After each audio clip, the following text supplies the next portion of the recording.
Good morning, dear students. Welcome to this online lecture. I am Mr. Rahul Pawar. In today's lecture, we are going to see one another example on process costing. In this example, we are going to see the accounting treatment of abnormal gain. This is example number 5. ABC Limited provides you the following information. Here, the name of the company is given. It is ABC Limited. Read the first point. First point is units introduced 6000 units. म्हणजे आपण किती वस्तू तयार करायला घेतलेल्या आहेत, process करायला घेतलेल्या आहेत, तर 6000 वस्तू तयार करायला घेतल्या. Second point normal loss. जेवढ्या वस्तू तयार करायला घेतल्या 6000 त्यापैकी नॉर्मल लॉस किती होतो तर 5% ऑफ युनिट्स इंट्रोड्यूस्ड. मग आपण युनिट्स इंट्रोड्यूस्ड 6000 आहेत जे इथं लिहिलेले आहे त्याच्या किती टक्के तर त्याच्या 5%. मग 6000च्या 5%, 6000च्या 5% किती येतं तर 6000च्या 5% येतं 300. त्यामुळे 300 झाला हा नॉर्मल लॉस. नॉर्मल लॉस कसा कॅल्क्युलेट करायचं त्यांनी सांगितले तर 5% ऑफ युनिट्स इंट्रोड्यूस्ड. आपली युनिट्स इंट्रोड्यूस्ड 6000 आहेत त्याच्या 5% हा नॉर्मल लॉस होतो. देन पुढं सांगितले scrap realised at the rate ₹1 per unit. ज्या स्क्रॅपमध्ये वस्तू आपण विकल्या त्या किती रुपयाला विकल्या ₹1 पर युनिट प्रमाणे. आणि आपण प्रिव्हियस लेक्चरमध्ये पाहिलं आहे की स्क्रॅपमध्ये कोणत्या वस्तू विकल्या जातात तर ज्या नॉर्मल लॉसची क्वांटिटी आहे तीच फक्त स्क्रॅपमध्ये विकली जाते. Okay, this is point number 3. Then point number 4 is total cost incurred. Okay, प्रोसेससाठी किती खर्च आला. मटेरियलचा खर्च 34500, लेबर 22320 आणि ओव्हरहेडचा खर्च किती 11040 हे सांगितलेलं आहे. पुढे नेक्स्ट पॉईंट आहे युनिट्स कंप्लीटेड. आपण किती वस्तू कंप्लीट केल्या तर वस्तू कंप्लीट केल्यात आपण 5500 एवढ्या कंप्लीट केल्या म्हणजे पूर्ण झाल्या. वस्तू पूर्ण झाल्या म्हणजे त्या वस्तूंवरती मटेरियलचं काम 100%, लेबरचं काम 100% आणि ओव्हरहेडचं सुद्धा काम 100% झालं असणार. अशा वस्तू पूर्ण किती केल्यात आपण 5500. त्यानंतर 6 पॉईंट सांगितलं आहे closing work in progress. Closing म्हणजे महिन्याच्या शेवटी आणि वर्क इन प्रोग्रेस म्हणजे त्या वस्तूंवरती काम चालू आहे. वर्क इन प्रोग्रेस काम चालू आहे म्हणजे त्या वस्तू अपूर्ण आहेत. अशा वस्तू किती आहेत बघा महिन्याच्या शेवटी तर त्या वस्तू आहेत 300 वस्तू अपूर्ण आहेत. आता त्या ज्या अपूर्ण वस्तू आहेत त्यावरती किती टक्के काम झालं आहे बघा percentage of completion of closing stock. त्या ज्या काय महिन्याच्या शेवटी अपूर्ण वस्तू आहेत त्याच्यावर काम किती टक्के झाले पर्सेंट झाले तर मटेरियलचं 100%, लेबर 60% आणि ओव्हरहेडचं 40% काम झालेलं आहे. हे त्यांनी सांगितले. आणि नेहमीप्रमाणे prepare statement of equivalent production, statement of cost, statement of evaluation आणि प्रोसेस अकाउंट आपल्याला तयार करायचं आहे. आता एक्झाम्पलमध्ये नॉर्मल लॉस दिला आहे त्यामुळं पहिल्यांदा आपल्याला वर्किंग नोट तयार करावी लागेल. म्हणून वर्किंग नोट तयार करायची calculation of normal loss. He working note सुरू करताना 2 कॉलम करायचे पर्टिक्युलर्स आणि युनिट्स. सुरुवातीला घ्यायचं बघा आपण किती वस्तूंनी सुरुवात केली होती तर 6000 म्हणून सुरुवातीला लिहिलं मटेरियल इंट्रोड्यूस्ड किंवा युनिट्स इंट्रोड्यूस्ड कितीनं सुरुवात केली तर 6000 वस्तू तयार करायला घेतल्या त्यापैकी पहिल्यांदा त्यातनं लेस करायचा असतो नॉर्मल लॉस. जेवढ्या वस्तू तयार करायला घेतल्यात त्यापैकी नॉर्मली लॉस किती होतो तर 5% ऑफ युनिट्स इंट्रोड्यूस्ड म्हणून त्यातनं लेस केला. नॉर्मल लॉस लेस का करायचा कारण लॉसमुळे उत्पादन कमी होतं म्हणजे लेस होतं म्हणून लेस. नॉर्मल लॉस किती टक्के सांगितलं त्यांनी 5% म्हणून normal loss at the rate 5%. कशाच्या 5% तर त्यांनी सांगितले कशाच्या तर युनिट्स इंट्रोड्यूस्डच्या. मग हे युनिट्स इंट्रोड्यूस्ड आहेत 6000 त्याच्या 5%, 6000च्या 5% किती तर 300. 6000तनं 300 गेले म्हणजे वजाबाकी राहिले किती 5700. इथं आपण नॉर्मल लॉस शोधून काढला, त्याला स्टार केलं आणि त्याला सर्कल केलेलं आहे. ओके, ही आपल्याला जे काय क्वांटिटी आहे नॉर्मल लॉसची क्वांटिटी 300 ते आपल्याला पुढे एक्झाम्पल सोडवताना 2-3 वेळा लागणार आहे. मग वजाबाकी किती आले 5700. त्याला म्हटलं जातं एक्सपेक्टेड प्रोडक्शन. सुरुवात केली 6000 वस्तू तयार करायला त्यातनं नॉर्मली 300 वस्तू खराब होतात म्हणजे कमीत कमी 5700चं तरी उत्पादन झालं पाहिजे. हे आहे एक्सपेक्टेड प्रोडक्शन. आणि ह्या एक्सपेक्टेड प्रोडक्शनचं कंपॅरिझन करायचं ॲक्च्युअल प्रोडक्शन बरोबर. आपलं ॲक्च्युअल प्रोडक्शन बघा किती आहे तर वस्तू पूर्ण केल्या 5500 आणि अपूर्ण किती आहेत 300. ह्या दोन्हींची बेरीज 5,500 पूर्ण झाल्या आणि 300 अपूर्ण आहेत, ते आपलं ॲक्च्युअल प्रोडक्शन. मग बघा लिहिले इथं 5,500 कम्प्लिटेड आणि 300 क्लोजिंग WIP. ज्या अपूर्ण आहेत 300 वस्तू त्या पण वस्तू आहेत, त्यामुळे त्या देखील ॲक्च्युअल प्रोडक्शनमध्ये येतं. असं आपलं ॲक्च्युअल उत्पादन किती झालं, बाहेर बेरीज घेतली 5,800. मग आता इथं केअरफुली बघा, आपल्याला एक्सपेक्टेशन कितीचं होतं, एक्सपेक्टेड प्रोडक्शन होतं 5,700. 5,700 उत्पादन होईल असं वाटत होतं, पण ॲक्च्युअलमध्ये उत्पादन झालं आहे किती, 5,800. म्हणजे एक्सपेक्टेडपेक्षा आपलं ॲक्च्युअल प्रोडक्शन हे जास्त आहे. कितीने जास्त आहे, तर 100नं प्रोडक्शन जादा झालं. When the actual production is more than expected production, then the benefit or the gain is called as a abnormal effectiveness. या ठिकाणी आपलं ॲक्च्युअल उत्पादन हे अपेक्षेपेक्षा एक्सपेक्टेडपेक्षा जास्त आहे. एक्सपेक्टेड होतं 5,700 उत्पादन होईल, पण झालं किती, 5,800. म्हणजे एक्सपेक्टेडपेक्षा 100नं जादा झालं. हे जे जादा झालं हा आपला फायदा आहे आणि ह्या फायद्याला ॲबनॉर्मल इफेक्टिव्हनेस असं म्हटलं जातं. आपल्याला ही एक क्वांटिटी पुढे लागणार आहे, ॲबनॉर्मल इफेक्टिव्हनेस. आणि आत्ता सांगितले की हा फायदा आहे, फायदा म्हणजे प्रॉफिट आहे, म्हणजेच तो गेन आहे. म्हणजे या वर्किंग नोटवरून आपण दोन क्वांटिटी फाइंड आउट केल्या, एक नॉर्मल लॉसची 300 आणि आत्ता फाइंड आउट केलेली ॲबनॉर्मल इफेक्टिव्हनेसची किती, तर 100. हे दोन क्वांटिटी इथं फाइंड आउट झाल्या. हे झाली वर्किंग नोट. आता आपलं पहिलं स्टेटमेंट, कंपनीचं नाव लिहिलं ABC लिमिटेड. पहिलं स्टेटमेंट असतं आपलं statement of equivalent production. Okay, नेहमीचाच फॉर्मॅट आहे. 6 कॉलम. पहिला column input units, second column particulars, third column output units, fourth column material, fifth column labour and last column overhead. आणि शेवटचे जे 3 कॉलम आहेत, मटेरियल, लेबर आणि ओव्हरहेड, त्याचे 2 सब part करायचे. एक percentage equivalent production, percentage equivalent production, percentage आणि equivalent production. Okay, आता आपण स्टार्ट करूया. बघा, पहिला कॉलम आहे आपला इनपुट. आपण किती वस्तूनं सुरुवात केली आहे बघा, पहिल्या सेंटेन्समध्ये सांगितलं आहे तर 6,000, म्हणून इनपुटमध्ये लिहिलं 6,000. बरोबर, 6,000 वस्तू. आता ह्या 6,000 वस्तूचं काय काय झालं आहे बघा एक्झाम्पलमध्ये, तर 6,000पैकी आपण कंप्लीट किती केल्या, पूर्ण किती केल्या, त्या अगोदर लिहायचं. किती पूर्ण केल्या, 5,500. मग ते लिहिलं पहिल्यांदा. बघा तिथं शब्द तो युनिट्स कंप्लीटेड, पूर्ण केलेल्या वस्तू 5,500, त्या आउटपुटमध्ये लिहिलं. आता ह्या वस्तू कंप्लीट झाल्या, पूर्ण झाल्या, म्हणजे त्याच्यावर मटेरियलचं 100%, बघा पर्सेंटेज कॉलममध्ये 100 लिहिले, लेबरचं 100% पर्सेंटेज कॉलममध्ये लिहिले, ओव्हरहेडचं 100%, एवढं काम झालेलं असणार कारण त्या कंप्लीट आहेत वस्तू. आणि आता फक्त इक्विव्हॅलंट प्रोडक्शन फाइंड आउट करायचं. कसं, जे आउटपुट आहे 5,500 त्याला ह्या पर्सेंटेजनं मल्टिप्लाय करा. 5,500च्या 100% म्हणजे किती येतं, 5,500. हे झालं इक्विव्हॅलंट प्रोडक्शन. तसंच लेबरमध्ये बघा, 5,500 जे आपलं आउटपुट आहे त्याला पर्सेंटेजनं गुणाकार केला, इक्विव्हॅलंट प्रोडक्शन आलं 5,500. पुन्हा ओव्हरहेड्समध्ये पर्सेंटेज 100 आहे, मग ह्या 5,500ला 100नं गुणा, इक्विव्हॅलंट प्रोडक्शन किती येणार आहे, तर 5,500. म्हणजे आपलं इथं ह्या पहिल्या याला इक्विव्हॅलंट प्रोडक्शन किती आलं, इथं 5,500, इथं 5,500 आणि इथं 5,500.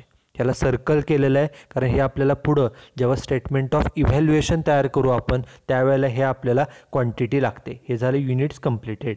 आता 5,500 वस्तू पूर्ण केल्यात आपण. बरोबर, 5,500 वस्तू आपण ह्या पूर्ण केल्या. ओके, आणि अपूर्ण किती वस्तू आहेत महिन्याच्या शेवटी, तर 300. मग ते लिहिलं बघा, त्याला नाव काय दिलं त्यांनी, तर क्लोजिंग WIP म्हणले. तेच नाव आपण द्यायचं, क्लोजिंग WIP. वस्तू किती, 300. आता त्या 300 वस्तूचे पर्सेंटेज किती आहे, त्या किती पूर्ण आहेत, 100% मटेरियल, लेबर 60 आणि ओव्हरहेड 40. 100, 60, 40 तेच पर्सेंटेज लिहायचं बघा, 100%, 60%, 40%. हे लिहिलं पर्सेंट कॉलममध्ये. हा जो पर्सेंट कॉलम आहे तिथे लिहिलं 100, 60, 40. आणि आता इक्विव्हॅलंट प्रोडक्शन कॅल्क्युलेट करा. कसं कॅल्क्युलेट करायचं, जे आउटपुट आहे 300 त्याला ह्या पर्सेंटेजनं गुणा. 300 गुणिले 100% किती येतं, तर 300. पुन्हा हे जे 300 सर्कलमध्ये लिहिले त्याला 60%नं गुणा, किती आलं उत्तर, 180. पुन्हा हे जे 300 आहे सर्कलमध्ये त्याला ह्या 40%नं गुणा, किती आलं, तर 120. त्यामुळे इक्विव्हॅलंट प्रोडक्शन कसं कॅल्क्युलेट करतो आपण नेहमी, तर जे आउटपुट आहे त्याला फक्त पर्सेंटेजनं गुणलं की आपल्याला इक्विव्हॅलंट प्रोडक्शन मिळतं. मटेरियलचं 300, लेबरचं 180 आणि ओव्हरहेडचं किती आलं, तर 120. ह्याला सर्कल केले ते आपल्याला पुढं स्टेटमेंट ऑफ इव्हॅल्युएशनमध्ये लागणार आहे. मग बघा एक्झाम्पलमध्ये पुन्हा 5 500 वस्तू पूर्ण केल्या, 300 वस्तू अपूर्ण आहेत, हे 2 झाले. आणि वर्किंग नोटप्रमाणे नॉर्मल लॉस किती आहे? 300च आहे. मग तो पण लिहायचा, नॉर्मल लॉस 300. आता नेहमीप्रमाणे नॉर्मल लॉसची फक्त क्वांटिटी लिहायची, इक्विव्हॅलंट प्रोडक्शनमध्ये डॅश डॅश डॅश, हे काही येत नाही. आणि अजून काय फाइंड आउट केलं आपण? तर ॲबनॉर्मल इफेक्टिव्हनेस, बरोबर, तो सुद्धा लिहायचा. फक्त एक फरक आहे, ॲबनॉर्मल इफेक्टिव्हनेसची क्वांटिटी किती आहे? तर 100 आहे. ती लिहायची, फक्त ती लिहिताना ती ब्रॅकेटमध्ये लिहिली जाते, ती मायनस केली जाते, कारण हा आपला गेन आहे. ओके, ॲबनॉर्मल गेन हा आपला फायदा आहे. तो फायदा आपल्याला actual production, equivalent production find out करण्यासाठी नेहमी ॲबनॉर्मल इफेक्टिव्हनेस हा त्याची क्वांटिटी जी आहे ती क्वांटिटी ब्रॅकेटमध्ये मेन्शन केली जाते. आणि ब्रॅकेटमध्ये मेन्शन केले याचाच अर्थ होतो ते मायनस केलं जातं, म्हणून ब्रॅकेटमध्ये लिहिले बघा ते 100. आणि आता ह्या 100 वस्तू आहेत, आणि 100 वस्तू काय आहेत? तर आपलं 100नं प्रोडक्शन जादा झालं आहे, बरोबर. आता जादा वस्तू तयार झाल्या ह्याचा अर्थ काय? जादा वस्तू तयार झाल्या याचा अर्थ त्या वस्तू पूर्ण झाल्या असणार. पूर्ण झाल्या म्हणजे त्याच्यावरती मटेरियल 100%, लेबर 100% आणि ओव्हरहेडचं पण काम 100% झालं असणार, असं आपण अज्यूम करायचं. कारण एक्झाम्पलमध्ये असं काय सांगितलं नाही की त्याच्यावर किती काम झालेलं आहे. ओके, एवढंच सांगितलं की ॲक्च्युअल प्रोडक्शन हे जादा आहे 100नं, हे आपण शोधून काढलं. ओके, वर्किंग नोटप्रमाणे, बरोबर. 100नं प्रोडक्शन जादा आहे, प्रोडक्शन जादा आहे म्हणजे त्या वस्तू जादा तयार झालेल्या आहेत, म्हणजे त्या वस्तू तयार झाल्या म्हणजे त्याच्यावर 100% 100% 100% काम झालेलं आहे. म्हणून आता इक्विव्हॅलंट प्रोडक्शन कसं कॅल्क्युलेट करायचं? जे आपलं आउटपुट आहे त्याला ह्या पर्सेंटेजनं गुणलं, प्रत्येक ठिकाणी 100% 100% 100%, त्यामुळे 100च्या 100% किती येणार? 100 100 आणि 100. आणि सगळ्यात महत्त्वाचं जे हे क्वांटिटी आहे, ओके, जी क्वांटिटी आहे ॲबनॉर्मल इफेक्टिव्हनेसची, ती नेहमी ब्रॅकेटमध्ये मेन्शन केली जाते. म्हणून बघा, इथं 100, इथं 100 लिहिले आणि इथं पण 100 लिहिले, आणि ते ब्रॅकेटमध्ये लिहिलेलं आहे. ओके, ब्रॅकेटमध्ये लिहिले याचा अर्थ ते मायनस केलं जातं. आणि आता जर तुम्ही टोटल केली, बघा, इनपुट कॉलमची बेरीज 6000 येते, आउटपुटमध्ये बघा 5 500 आणि हे 300 झाले 5 800, 5 800 आणि 300 6100, आणि ह्या 600मधून हे 100 मायनस करायचे, मग तुमची बेरीज येणार आहे 6000. जेवढी इनपुटची बेरीज असते तेवढीच आउटपुटची बेरीज असते. त्यासाठी हे ॲबनॉर्मल इफेक्टिव्हनेस जे आहे ते ब्रॅकेटमध्ये मेन्शन केलेलं ते मायनस केलं जातं. ओके, आता मटेरियलची बेरीज करा. बघा, हे 5 500 पहिले, हे 300 झाले 5 800, त्यातनं हे 100 मायनस केले, किती आलं इक्विव्हॅलंट प्रोडक्शन? तर इक्विव्हॅलंट प्रोडक्शन आलं 5700. ओके, ह्या 5700ला अंडरलाईन केली, हे आपल्याला पुढच्या टेबलमध्ये लागणार आहे 5700. परत लेबर कॉलमचे टोटल बघा, हे 5 500, हे 180 झाले 5680, त्यातनं 100 मायनस करा, किती आली बेरीज? तर बेरीज आली 5580. हे झालं इक्विव्हॅलंट प्रोडक्शन. ओके, तसंच ओव्हरहेडमध्ये पहिले 5 500, पुन्हा 120 झाले 5620, त्यातनं 100 मायनस करा, किती वजाबाकी आली? 5520. ओके, हे झालं इक्विव्हॅलंट प्रोडक्शन. किती इक्विव्हॅलंट प्रोडक्शन आले बघा? मटेरियलचं 5700, बरोबर, हे, त्यानंतर बघा मटेरियलचं इक्विव्हॅलंट प्रोडक्शन आले 5700, त्याला बॉक्स केला. लेबरचं किती आलं आहे? 5580, आणि इथं किती आलं आहे? तर 5520. तेच पुढे इक्विव्हॅलंट प्रोडक्शन घेतलं आहे का बघा, पहिलं 5700, बघा इथे इक्विव्हॅलंट प्रोडक्शनमध्ये 5700, त्यानंतर 5580, बघा 5580, आणि शेवटचं ओव्हरहेडचं किती? 5520, ते घेतलं आहे का 5520. हे झालं पहिलं स्टेटमेंट. ओके, ह्यामध्ये नवीन काय? तर ॲबनॉर्मल इफेक्टिव्हनेस हा जो काय फायदा आहे तो नेहमी ब्रॅकेटमध्ये लिहिला जातो. ब्रॅकेटमध्ये म्हणजेच तो मायनस केला जातो while calculating the equivalent production. हे झालं फर्स्ट स्टेटमेंट. आता सेकंड स्टेटमेंटचा आहे स्टेटमेंट ऑफ कॉस्ट. नेहमीप्रमाणे 4 column, element of cost, second column total cost, third column equivalent production जे आपण आत्ता ऑलरेडी घेतलेलं आहे, आणि last column cost per unit, बरोबर. एलिमेंट ऑफ कॉस्टमध्ये नेहमीचे 3 खर्च कोणकोणते दिले बघा. मटेरियलचा खर्च किती आहे? तर 34500. फक्त मटेरियलचा खर्च इनर कॉलममध्ये लिहायचा, मटेरियलचा खर्च 34500. दुसरा खर्च कोणता आहे बघा? लेबरचा खर्च आहे 22320, आणि ओव्हरहेडचा 11040. बघा इथं मग 22320 आणि 11040 हा लेबर आणि ओव्हरहेड. फक्त मटेरियलच्या खर्चातून काय लेस केलं जातं? तर आपण एक्झाम्पलमध्ये सांगितलं आहे की जो स्क्रॅप आहे खराब झालेल्या वस्तू आपण किती रुपयाला विकल्या? 1 रुपया पर युनिट प्रमाणे. आणि नेहमीप्रमाणे स्क्रॅपमध्ये काय विकायचं असतं तर ज्या नॉर्मल लॉसच्या वस्तू आहेत किती आहेत त्या 300 वस्तू ह्या स्क्रॅपमध्ये विकल्या जातात नॉर्मल लॉसच्या. मग त्या 300 वस्तू 1 रुपयाप्रमाणे विकल्या म्हणजे किती रुपये मिळाले तर पैसे मिळाले 300. म्हणून त्यातनं ते लेस करायचं कारण वस्तू विकून पैसे मिळाले हे आपलं इन्कम आहे आणि या इन्कमनं आपला मटेरियलचा जो काय खर्च आहे तो खर्च कमी केला जातो. ओके, म्हणून 300 रुपये लेस केले, वजाबाकी बाहेर किती आली? 34,200. मग आपल्याला कॉस्ट मिळाली बघा, मटेरियलचा खर्च 34,200 आहे, एकूण खर्च हा टोटल कॉस्ट कॉलम आहे. 34,200 खर्च आणि उत्पादन आहे 5,700. मग एका वस्तूचा खर्च कसा फाइंड आउट करायचा तर जो एकूण खर्च आहे त्याला ह्या क्वांटिटीने डिवाइड करा. 34,200 भागिले 5,700, एका वस्तूचा खर्चाला 6 रुपये. तसंच लेबरचा खर्च आहे 22,320, त्याला भागिले क्वांटिटी करा 5,580, एका वस्तूचा खर्च आला 4 रुपये. ओव्हरहेडचा खर्च 11,040 आहे, त्याला भागिले क्वांटिटी करा 5,520, एका वस्तूचा खर्च आला 2 रुपये.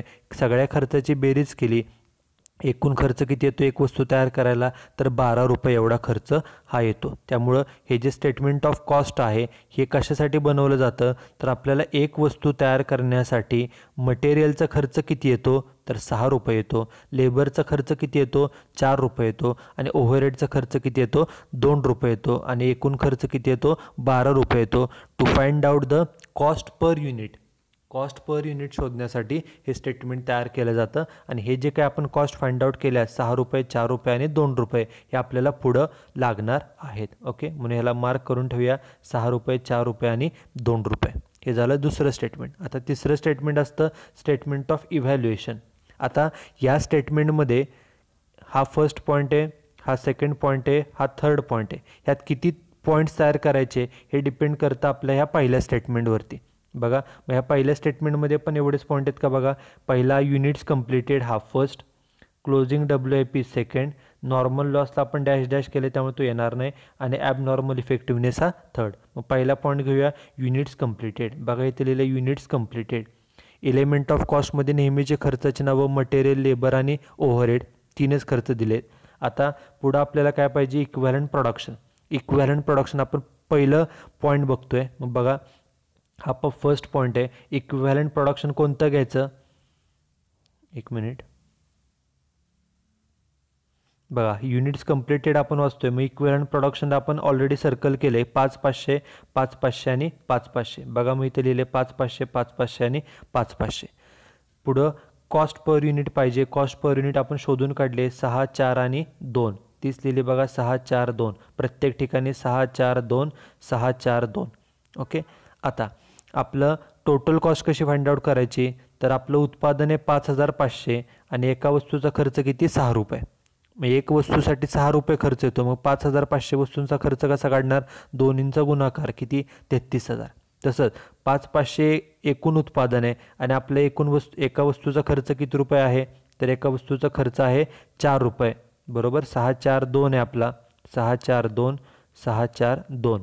मग एका वस्तूचा खर्च 4 रुपये, उत्पादन आहे आपलं 5,500. मग एकूण खर्च काढण्यासाठी प्रोडक्शनला उत्पादनाला एका वस्तूच्या खर्चानं गुणाकार करायचा. एका वस्तूसाठी 4 रुपये खर्च येतो.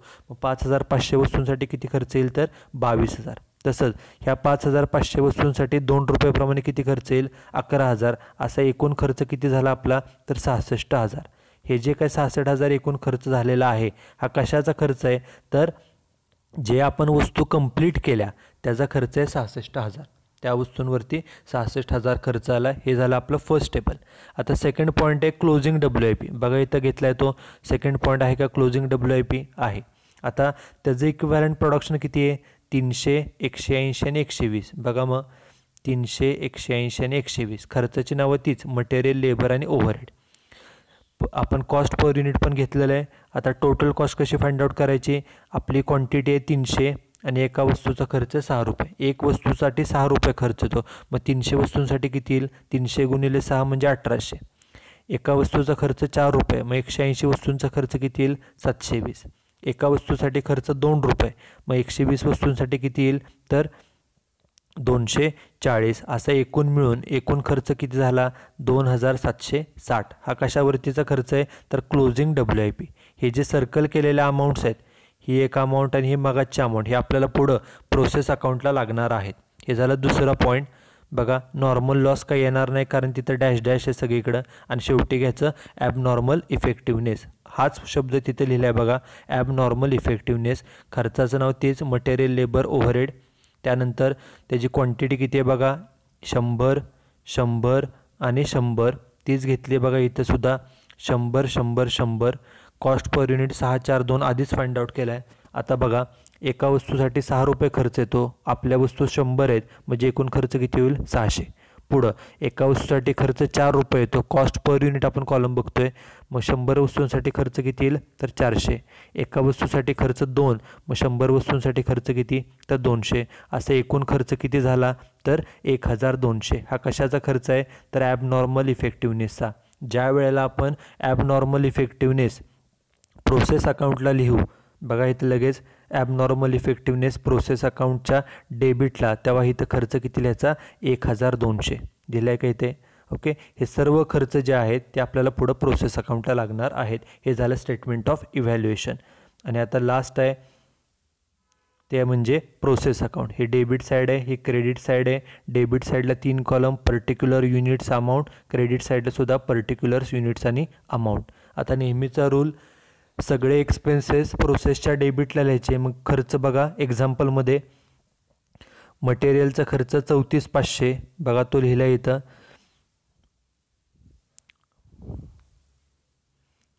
टू मटेरियल 34500 आणि मटेरियलची नेहमी क्वांटिटी लिहायची असते. ती पहिल्यांदा दिलेली असते. किती वस्तू करायला घेतल्यात आपण 6000 बघा मी इथं लिहिला आहे तो मटेरियलची क्वांटिटी 6000. आता बाकीचे खर्च आहे तसेच घ्या. बघा लेबरचा खर्च किती होता 22320 आणि ओव्हरहेडचं किती 11040. मग बघा इथं 22320 लेबरचा खर्च आणि ओव्हरहेडचा खर्च किती 11040. सगळे खर्च डेबिटला लिहिले. आता हा झाला फर्स्ट पॉईंट. सेकंड पॉईंट काय असतो सगळे लॉसेस घ्यायचे क्रेडिटला. नॉर्मल लॉस आणि ॲबनॉर्मल लॉस. या एक्झाम्पलमध्ये फक्त नॉर्मल लॉस आहे तेवढा फक्त लिहिला क्रेडिटला बाय नॉर्मल लॉस. आता किती नॉर्मल लॉस आहे बघा वर्किंग नोटप्रमाणे नॉर्मल लॉस आहे 300 वस्तू बरोबर. मग तो नॉर्मल लॉस दिला क्रेडिटला युनिट्स कॉलममध्ये 300. आणि आपण तो नॉर्मल लॉस स्क्रॅपमध्ये विकतो. कितीला विकला आहे बघा नॉर्मल लॉस स्क्रॅपमध्ये इथं लिहिलं आहे सेल ऑफ नॉर्मल लॉस कितीला विकला आहे 300 रुपयाला म्हणून तिथं अमाऊंटसुद्धा लिहिली 300 बरोबर. हे झालं नॉर्मल लॉस आणि ॲबनॉर्मल लॉस. ॲबनॉर्मल लॉस काय नाही आहे त्यामुळे तो येणार नाही. नॉर्मल लॉस आणि ॲबनॉर्मल लॉस क्रेडिट साईडला येतात प्रोसेस अकाउंटच्या क्रेडिट बाजूला आणि त्याच्या विरुद्ध ॲबनॉर्मल इफेक्टिव्हनेस येतो डेबिटला. या एक्झाम्पलमध्ये बघा वर्किंग नोटप्रमाणे ॲबनॉर्मल इफेक्टिव्हनेस किती आहे तर 100 आहे आणि तो येतो डेबिटला म्हणून तो लिहिला ॲबनॉर्मल इफेक्टिव्हनेस प्रोसेस अकाउंटच्या डेबिटला क्वांटिटी 100. आणि आपण त्याची अमाऊंट आत्ताच फाइंड आउट केली होती. किती अमाऊंट फाइंड आउट केली होती बघा ॲबनॉर्मल इफेक्टिव्हनेसची तर 1200. ओके तीच अमाऊंट घेतली बघा 1200. ओके ॲबनॉर्मल इफेक्टिव्हनेस हा फायदा आहे आणि प्रॉफिट आहे गेन आहे. आणि गेन आहे म्हणजे नॉमिनल अकाउंट. आणि नॉमिनल अकाउंटच्या नियमाप्रमाणे credit the incomes and gains. आपल्याला गेन झाला फायदा झाला तर त्याला क्रेडिट देतो म्हणून आपण ॲबनॉर्मल इफेक्टिव्हनेसला दिले क्रेडिट. ओके त्यामुळे हे आलं डेबिटला. आता क्रेडिट साईडला अजून 2 प्रकारचे एंट्री होतात. एक म्हणजे जसं नॉर्मल लॉस ॲबनॉर्मल लॉसची एंट्री क्रेडिटला होते तसंच क्रेडिट साईडला अजून 2 एंट्री. एक म्हणजे किती वस्तू कंप्लीट केल्या आणि किती वस्तू ह्या क्लोजिंग WIPमध्ये आहेत. बघा एक्झाम्पलमध्ये आपण किती वस्तू कंप्लीट केल्यात युनिट्स कंप्लीटेड आहेत 5500 आणि कंप्लीटेड आहेत. कंप्लीट केल्या म्हणजे फिनिश्ड गुड्स म्हणून त्याला क्रेडिट साईडला म्हणायचं प्रोसेस अकाउंटच्या क्रेडिटला बाय फिनिश्ड स्टॉक किती वस्तू आहेत 5500 आणि त्याची अमाऊंट किती तर आपण ह्या स्टेटमेंट ऑफ इव्हॅल्युएशनमध्ये ते अमाऊंट काढले. बघा युनिट्स कंप्लीटेडची अमाऊंट किती आहे मगाशी आपण सर्कल केली तर ती 66,000 आहे. तीच अमाऊंट घ्यायची 66,000. ओके ही युनिट्स कंप्लीटेडची. आणि ज्या अपूर्ण वस्तू आहेत ज्याला आपण क्लोजिंग स्टॉक म्हणतो क्लोजिंग स्टॉक नेहमी क्रेडिटला येतो बरोबर. तसंच इथं लिहायचं बाय क्लोजिंग WIP. मग क्लोजिंग WIPची क्वांटिटी किती आहे बघा एक्झाम्पलमध्ये सांगितली तर क्लोजिंग WIPची क्वांटिटी आहे 300. बरोबर, ती 300 आहे, ती इथं मेन्शन केली. क्लोजिंग WIPची क्वांटिटी 300 आणि त्या 300 वस्तूंची अमाऊंट किती, तर इथं स्टेटमेंट ऑफ इव्हॅल्युएशनमध्ये इथे शोधून काढली आहे बघा. ती किती अमाऊंट आहे, 2760. तीच इथं घेतली आहे बघा, 2760 रुपये. ओके, त्यामुळं डेबिट साईडला प्रोसेस अकाउंटच्या डेबिटला सर्व एक्सपेन्सेस रेकॉर्ड करायचे. फक्त एक्सपेन्सेस लिहिताना मटेरियलची क्वांटिटी पण मेन्शन करायची. हे एक. Second, normal loss abnormal loss process अकाउंटच्या क्रेडिटला रेकॉर्ड करायचा. हे सेकंड. थर्ड, ॲबनॉर्मल इफेक्टिव्हनेस जर असेल जसं इथं आहे तर तो प्रोसेस अकाउंटच्या डेबिटला येतो. हे थर्ड. आणि फोर्थ, प्रोसेस अकाउंटच्या क्रेडिटला जे युनिट्स कंप्लिटेड आहेत, ओके, आणि जे क्लोजिंग WIP येतो प्रोसेस अकाउंटच्या क्रेडिटला. आणि आता जर आपण एक्झाम्पल क्लोज केलं, पहिल्यांदा युनिट कॉलमची बेरीज बघा, डेबिटची बेरीज 600, क्रेडिटची पण बेरीज केली तर येते 600.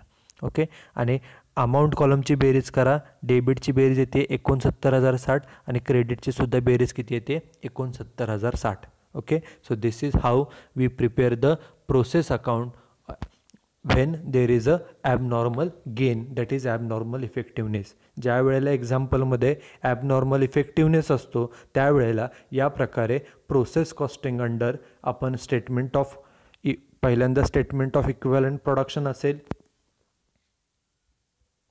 त्यानंतर सेकंडली स्टेटमेंट ऑफ कॉस्ट असेल, स्टेटमेंट ऑफ इव्हॅल्युएशन असेल आणि प्रोसेस अकाउंट असेल, हे आपण तयार करतो. चेंज फक्त कुठे होतो आहे बघा, प्रोसेस अकाउंटला चेंज झालेला आहे. इव्हॅल्युएशनमध्ये सगळ्यात शेवटी ॲबनॉर्मल इफेक्टिव्हनेस आलेला आहे, हा 2. स्टेटमेंट ऑफ कॉस्टमध्ये काही फरक पडत नाही आणि स्टेटमेंट ऑफ इक्विव्हॅलंट प्रोडक्शनमध्ये सर्वात शेवटी आपण ॲबनॉर्मल इफेक्टिव्हनेस लिहितो. फक्त तो लिहिताना त्याची क्वांटिटी जी आहे ती ब्रॅकेटमध्ये लिहिली जाते, म्हणजे ती मायनस केली जाते. So this is example on process costing when there is a abnormal effectiveness. So that's it for today's lecture. Here we complete this particular example. So thank you very much.